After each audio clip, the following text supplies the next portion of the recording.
Bonjour à tous, donc dans ces deux nous allons faire notre page contact. C'est parti. Alors pour la page de contact, ça va être très simple, on va récupérer simplement la page about.html, on va ouvrir la page contact, on fait un CTRL-V, un CTRL-S, on va récupérer uniquement ce dont on a besoin, donc à partir du container, donc ça veut dire que tout ce qui est ici, donc voyons voir, tout ce qu'il y a entre le container, du coup, jusqu'ici, ce sera pas utile du coup, voilà. On récupère simplement le container plus le titre de la section. Donc on va mettre ici nous contacter. Voilà. Cette section du coup on va l'enlever jusqu'au nav. La classe current ira du coup sur la page me contacter, enfin sur le titre me contacter. Et nous allons maintenant justement ajouter notre section. Donc cette section ne s'appelle pas comme ça, du coup elle va s'appeler contact section. Et on va mettre un text center, évidemment. Ça veut dire qu'on va enlever les text centers qui se trouvent ici. Voilà. Maintenant, on va créer un formulaire, donc, dans ce container ici. Alors, je sais même pas si le container est vraiment utile, du coup. On va enlever le container, tiens. Parce que je vais mettre un width qui va être spécifié. Donc, je sais pas si j'ai vraiment besoin de le garder. On va mettre form. .ptb, on va mettre 2. Voilà, du coup. Alors, action, on va pas en mettre, parce qu'on va rien renvoyer, on n'aura pas de back-end. Hein. Et du coup, ici, on va descendre un petit peu, je peux zoomer éventuellement, voilà. Et donc, à l'intérieur, on va mettre plusieurs choses. On va mettre un div, déjà. On va mettre div. Alors ça sera le text field, du coup. À l'intérieur, on va mettre un label, avec la classe isRequired. Donc le for, ça sera name, et du coup, ce sera ici le nom de la personne. Ensuite, en dessous, on va mettre un input avec un type texte. L'id, ça sera... Alors... Ah, l'id, ça sera name, du coup, comme pour le for. On va mettre un placeholder. On va mettre votre nom, hop, et on va mettre un petit required ici. Voilà, donc ça, c'est le text field. Du coup, on va copier ça... Alors, 2, 3 fois. Tac. Ici, le text field, ça sera du coup le... Alors, attendez. Non, je suis en train de faire des bêtises. On va revenir en arrière. Tac. Du coup, ici, sur le text field, il va falloir mettre un autre div à l'intérieur. Ça sera du coup labels. Alors, comment j'avais appelé ça déjà? J'appelle ça label input fields. Voilà. Et du coup, ici, on va créer un autre div avec, on va mettre, du coup, name input. Voilà. Et du coup, on va mettre ça à l'intérieur. Voilà. Et du coup, on va copier ce div-là. On va utiliser label input field ici. On va copier ça plusieurs fois. On va mettre ici email. D'accord. Et ici, à la place de name, on va mettre message. Alors, du coup, il n'y aura plus de type parce que ça sera un text area. Et on va rajouter ici le text area. Ici, on va mettre votre email. Et ici, on va mettre votre message. Et on va modifier les labels. Email, message. Voilà. Voyons si j'ai rien oublié. Du coup, PTB, ok. Label input field, le div. Donc, en bas, le div name input, email input, message input. Avec un text area. Ok. On est bon pour cette partie-là. On va aussi, on ajoutera un peu plus tard. Du coup, on va passer directement sur le SAS. Donc, on va ajouter une section. Hein. Donc, on va mettre ici main.scss. Pas CSS, du coup, ce sera plutôt main.scss. Et nous allons ouvrir notre SAS, hein, bien sûr. Yarn SAS. Voilà. Et du coup, le main CSS, on va le mettre sur le côté avec le contact.html. On va descendre ici. On va mettre... contact. Et donc ici, on va commencer à mettre notre code. Alors, point contact section. On va commencer par ajuster la balise form. On va mettre un width de 960 pixels. Et margin auto. Ça permettra de mettre un width qui va être fixé et tout mettre au milieu. Pardon. Du coup, on se retrouve avec ça. Bon, évidemment, c'est vraiment qu'un début. Hein. Pour l'instant, c'est pas vraiment très joli.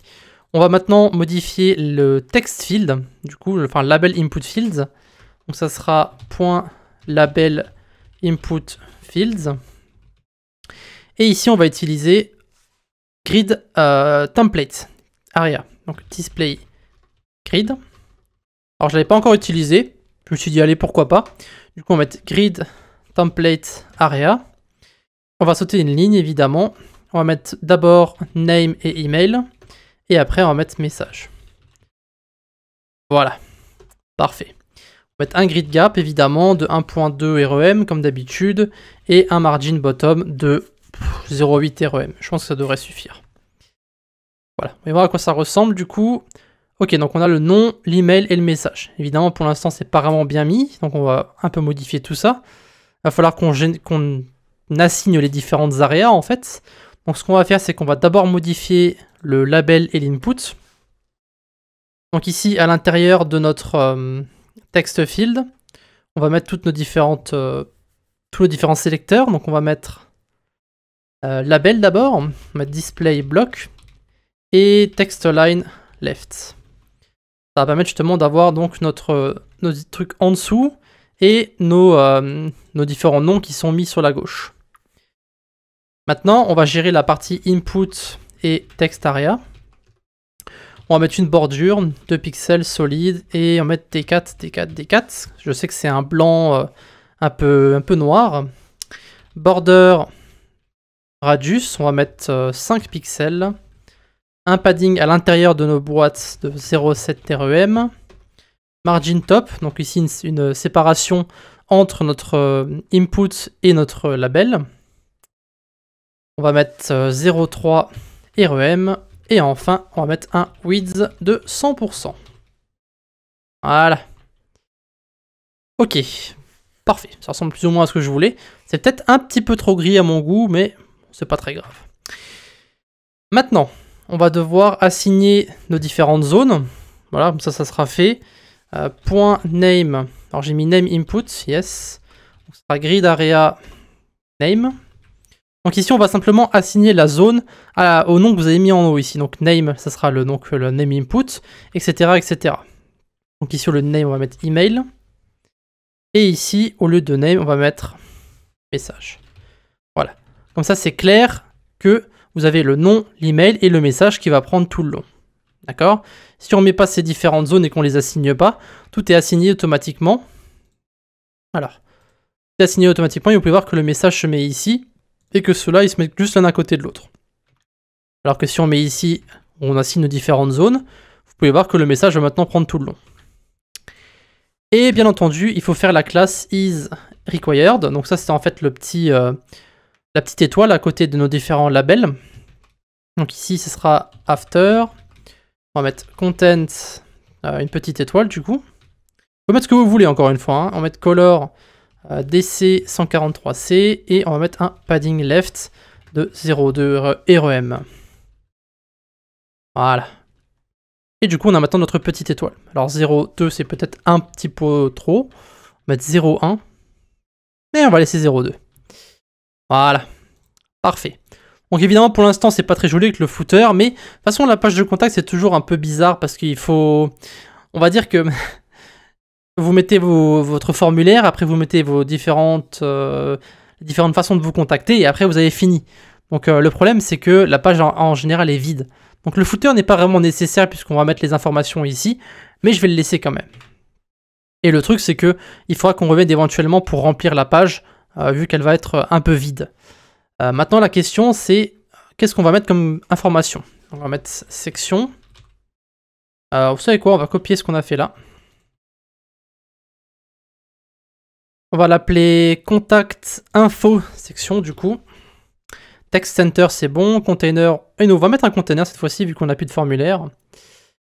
Hop, on va mettre point container du coup, et à l'intérieur on va mettre plusieurs choses. On va mettre point contact info, donc on va gérer toute la partie évidemment, et chaque icône, enfin ça marche un peu comme ce qu'on a fait avec les technologies, on va juste mettre ici un div. Et à l'intérieur du div, on va mettre une classe i, d'accord, avec fas.fa enveloppe, du coup, ça sera pour l'email, et .fa deux fois. Voilà, ça sera notre icône. On va mettre un h3 avec email, et on va mettre un paragraphe, et du coup, ici, j'avais récupéré, il me semble, les user info. On va juste copier-coller l'adresse email. Et on fait un copier-coller de ça plusieurs fois. Ici, au lieu de enveloppe, du coup, on va avoir phone. Ça sera phone. Et ici, je vais mettre le GitHub. D'accord? Donc, tous les développeurs en général mettent un lien vers leur GitHub. Nous, on va le mettre ici. Donc, il sera agfil. Alors, non, du coup, c'est pas ça, c'est GitHub.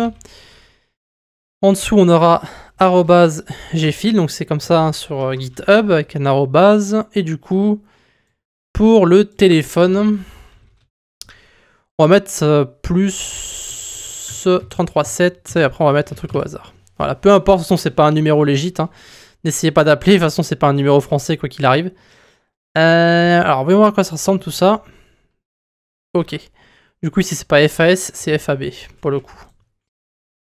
Ok, du coup on va ouvrir notre main.scss. Voilà, on va redescendre tout en bas. On va ici sélectionner notre petit CSS, donc on va mettre poids contact info section, background color, on va mettre dark color, color on va mettre light, on veut que le tout soit dark, alors je vais un peu descendre, on va sélectionner poids contact info, on va mettre un display grid et grid template colonne. Donc ça on l'a fait plusieurs fois maintenant, hein. Repeat, 3, une fraction. Et on va sélectionner ici I et H3.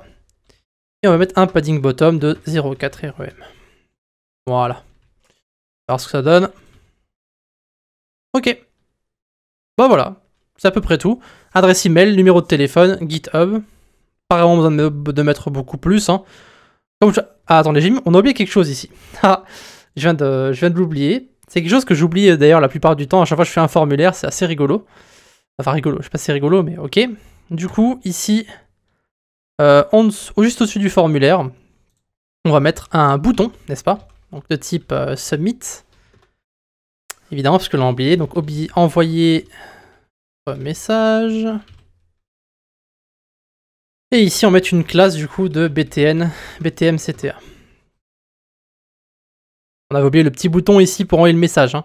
Évidemment, si on met pas le bouton, bah, le formulaire ne s'envoie pas. Et ça pose problème, tout simplement. Voilà, donc on a notre formulaire, on a notre petite banderole pour les informations de contact, mais comme dit, on a un peu de blanc ici, donc on pourrait mettre éventuellement une autre bannière avec d'autres informations, mais bon, on y reviendra quand on va remplir le site. J'ai pas vraiment d'idées, donc si vous avez des idées, éventuellement je regarderai un peu à gauche à droite ce que les gens y font, mais pour l'instant on va rester sur ça, on n'a pas vraiment besoin d'aller beaucoup plus. De toute façon, ce qui nous intéresse vraiment, c'est la partie projet. D'ailleurs, c'est à ça qu'on va faire dès la prochaine vidéo. A de suite.